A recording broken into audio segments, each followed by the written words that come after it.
Hello, everybody. Our contemporary management issue is interpersonal aggression. Did you know interpersonal aggression is one of the biggest issues that occurs in management in companies today? And most of the times, it's either ignored or not reported due to fear of termination. Now, some of you might wonder, what is interpersonal aggression?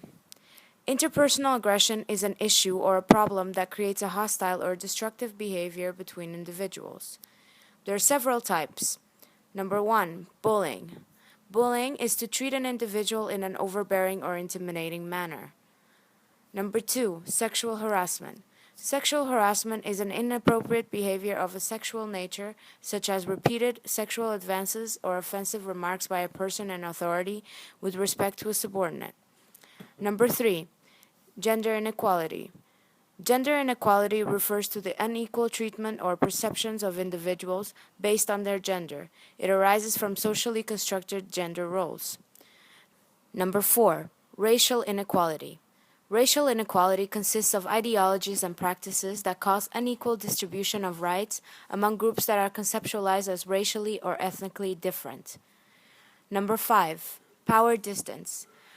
Power distance is defined as the extent to which the less powerful members of institutions and organizations within a country expect and accept that power is unequally distributed.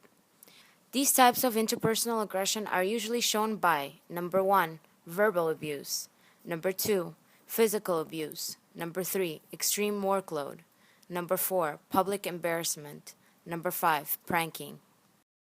Bullying. Did you know 27% of people have experienced abusive conduct at work?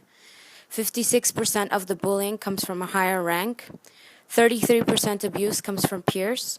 20% of the perpetrator are not held accountable. 38% of co-workers do nothing towards workplace bullying. Race inequality. Did you know the median household income for the average white male is $59,754, while on the other hand, the average black male income is $35,416? Gender inequality. Did you know only half of the world's working age women are in the labor force compared to 77% of the working age men? Sexual harassment. We found a study with 500 respondents that are included in 92 companies reported these findings about sexual harassment is common in the workplace. 54% had experienced some form of workplace sexual harassment. 27% of the respondents experienced sexual harassment by their colleague, while 17% was harassed by their superior. 79% of the victims are women, 21% were men. Now, we've already looked at some statistics from American culture, but let's look at interpersonal aggression on a global scale, looking at each of our countries. Starting in Europe. In Portugal, gender inequality is the most common one, with a very high unemployment rate for women of 31.7%, and the gender pay gap has reached 12.8%. The most obvious inequality is the share of women in quoted companies, including board members, with a very low percentage of 7%. And especially in the central bank, where this percentage was reduced to 0 in 2012, as the only woman on the board was replaced by a man. In Albania, the most common interpersonal aggression is sexual harassment. It's a very serious matter in the workplace because it happens frequently. Even though it's not spoken about, people know it happens. It occurs mostly in the situation where a man in a higher work position harasses a woman in a lower work position, and it comes to a point where the woman cannot say or do anything about it, or they will be fired and lose their job. But let's go to the Middle East. In the UAE, racial inequality is the most common interpersonal aggression, meaning that the locals of the country, even if they're not as eligible and hardworking, are still favorable than foreigners. Racism is what is considered a xenophobic and racist attitude of Arabic individuals towards other races and ethnicities, thus leading to a consistency of racial hierarchies in the UAE. This hierarchy places Emirati locals at the top, followed by Westerners, Middle Easterns, South Asians, and colored Ethiopians. Let's take a look at Asia. India, on the other hand, has an issue with gender inequality.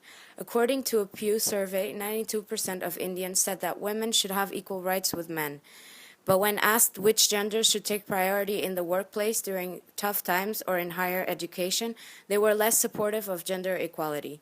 The same thing happened when they were asked if jobs were scarce, men should have more right to a job than women.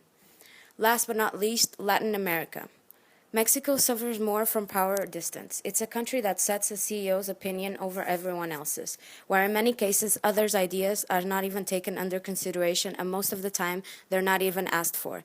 They have an idea that everybody has a place that needs no justification, and inequality is seen as a normal attitude in the workplace.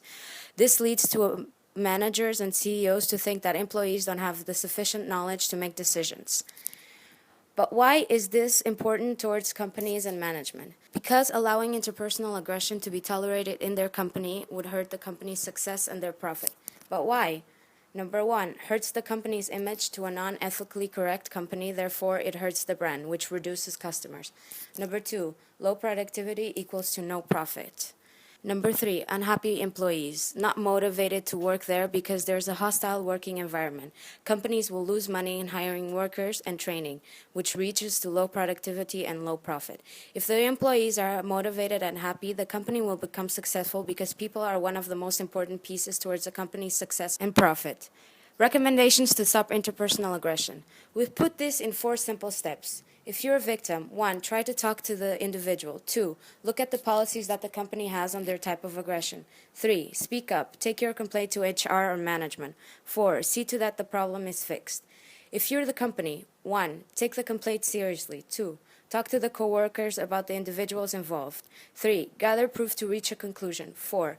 Take action through a form of punishment depending on the seriousness of the issue. Created and produced by GLO, Maria Pacheco, Marcela Ruiz, Hassan Mahmoud, Yash Suri, Trebicka. Thank you all for watching. Any questions?